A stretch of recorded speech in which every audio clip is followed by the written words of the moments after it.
आज मैं आपको हेलो एवरीवन, कैसे हैं आप सब। मैं सिमरन अरोड़ा बुंदेलखंड बुटीक में आप सबका स्वागत करती हूं। आशा करती हूँ कि आप भी अच्छे ही होंगे। तो आज मैं आपको सिर्फ पहले तो शेप समझाऊंगी कि किस शेप की इलेक्ट्रॉनिक मशीन में स्विंग लगती है और किस शेप की नॉर्मल मशीन में लगती है। नॉर्मल मशीन का मतलब ये है, चाहे वो उषा हो, अल्फ़ा हो, मेरिट हो या रिलायंस की XYZ कुछ भी हो, उसमें किस टाइप की सुई लगती है। तो सुई का शेप दो तरीके का होता है।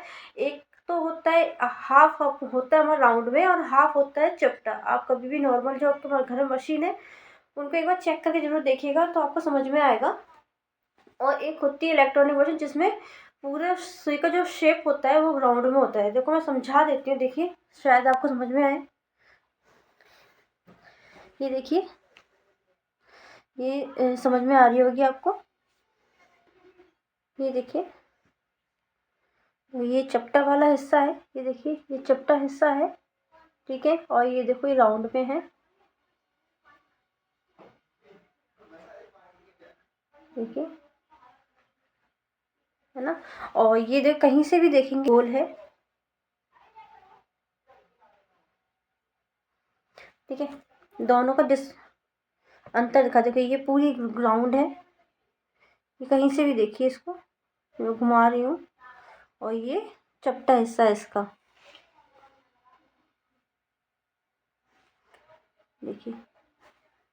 एक सुई ये है, और जो चपटी वाली है सुई, ये होती है हमारी नॉर्मल मशीन में काम आती है। इसमें नंबर काफ़ी तरीके के होते हैं, वो मैं आगे वीडियो समझाती हूँ आपको। और ये है हमारी इलेक्ट्रॉनिक मशीन की सुई। इसका जो ये ऊपर का भाग है ये पूरा ही गोल है।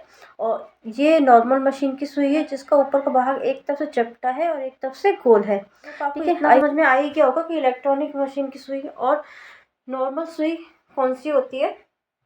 तो अब बात करते हैं किस कपड़े पे कौन सा कपड़ा किस सुई पर कौन सा कपड़ा लगाया जाता है। तो हम पहले बात करेंगे 11 नंबर की सुई का। तो 11 नंबर की जो सुई होती है, तो उस पर लगा ये सुई हम नॉर्मल मशीन पे भी लगा सकते हैं। जैसे कि बस मैंने बताया ना, नंबर वही रहेंगे। बस हमारा इलेक्ट्रॉनिक मशीन में क्या होता है कि नहीं है, आपको सुई चेंज करने की ज़रूरत नहीं है। वो ऑटोमेटिक इतनी ही क्लैरिटी के साथ आती है कि आपको सुई बदलने की पहली बार तो ज़रूरत नहीं है, क्योंकि आज की समय पे बहुत तरीके की सुइयाँ बहुत तरीके की मशीनें आने लगी हैं इलेक्ट्रॉनिक, जिसमें आपको सुई चेंज करने की ज़रूरत नहीं पड़ती है। मगर बात आती है नॉर्मल मशीनों की। नॉर्मल मशीनों में इतनी टेक्निक अभी नहीं आ पाई है जिससे कि हम आपको एक ही सुई से सारे काम कर सकें। क्योंकि हम लोग क्या सोचते हैं, कई लोग, हम क्या, मैं भी यही सोचती हूँ कि कम रेंज में कुछ अच्छा मिल जाए। तो उसके लिए कहीं ना कहीं कॉम्प्रोमाइज़ तो देखिए करना पड़ेगा। तो उसके लिए कुछ ज़्यादा नहीं, तो सिर्फ सुई का चेंजिंग होती है। सुई सही होगी तो आपकी नॉर्मल मशीन में आपकी लग जाएगी। करते हैं 11 नंबर की सुई की। तो 11 नंबर की हमारी सुई है, ये नॉर्मल मशीन के लिए बात कर रही हूँ। नॉर्मल मशीन का मतलब ये है बिना इलेक्ट्रॉनिक मशीन की, ठीक है। और उस नॉर्मल मशीन में Usha, Bajaj, merit, local, XYZ जो भी मशीनें आती हैं वो सब काम में आ जाएंगी, ठीक है ना। तो पहले हम बात करते हैं 11 नंबर की सुई की। सुई हमारी काम आती है जैसे कि पतले कपड़े, जैसे कि जॉर्जेट कपड़ा हुआ, शिफॉन हुआ, पतला वाला जो शिफॉन आता है, ठीक है ना। और पतला वाला जॉर्जेट, दानेदार जॉर्जेट आता है, उसकी बात मैं नहीं कर रही हूँ। मैं बात कर रही हूँ पतले वाले जॉर्जेट, जो चिकना वाला जॉर्जेट होता है और शिफॉन चिकनी वाली होती है ना, मैं उसकी बात कर रही हूँ, ठीक है। और जैसे जालीदार कपड़े होते हैं, जैसे नेट का, ठीक है, लाइलॉन, जैसे कि आजकल हमारी टी शर्ट है, हॉजरी के night suit, nighty, lower T shirt जो आ रहे हैं वो, ठीक है। और स्ट्रेचेबल कपड़ा, लैक्रा वैक्रा जो होते हैं, ये सब 11 नंबर की सुई से काम करते हैं। और जैसे कि और अधिकतर अधिकतर आप लोग क्या करते हैं कि कोई भी सुई से उठा के हर तरह का कपड़ा सिल लेते हैं। घर में अधिकतर तो यही होता है कि घर में होता है। तो हम लोग क्या करते हैं, बाकी तो सब कपड़े सिल जाते हैं, जो सेटिंग का कपड़ा होता है वो हमारा सिलते समय धागे खिंचते हैं। कभी भी आपने अगर सिलाई करी सेटिंग कपड़े पे, तो आपने ये चीज़ देखी, फेस की होगी। तो उसके लिए क्या करिए कि हमें 11 नंबर की सुई लगानी है। 11 नंबर की सुई लगाने से ये है कि हमारा एक तो कपड़ा खींचेगा नहीं। जो मशीन धागा चबाती है ना कपड़े को, वो चबाती भी नहीं है उस 11 नंबर की सुई से, ठीक है। अब बात आती है 14 नंबर की सुई। तो 14 नंबर की जो बहुत ही ज़्यादा सिल्की सैटन होता है ना, बहुत ही ज़्यादा चिकना वाला सैटन होता है जो, वो सैटन, ठीक है। हल्का कपड़ा, जैसे कि पतला वाला, मतलब जो हमने आपको जॉर्जेट बताया है, एक एक चिकना वाला जॉर्जेट होता है, एक होता है दानेदार जॉर्जेट, और ठीक है वो वाला जॉर्जेट, ठीक है। पतला वाला कॉटन जैसे कि मलमल का कपड़ा, ठीक है। और क्रेप, जो क्रेप कपड़ा आता है ना वो, टिश्यू, ये सब होते हैं आपके 14 नंबर की सुई से काम आते हैं, ठीक है। अब बारी आती है 16 नंबर की सुई की। तो 16 नंबर की सुई की जो रोज़ डेली यूज़ में हम जो काम करते हैं, जो हम मार्केट से मशीनें लाते हैं, उसमें जो सुई लगी आती है, हम लोग डेली वेयर में एक ही सुई से सब काम करते चले जाते हैं, तो वो सुई होती है 16 नंबर की सुई।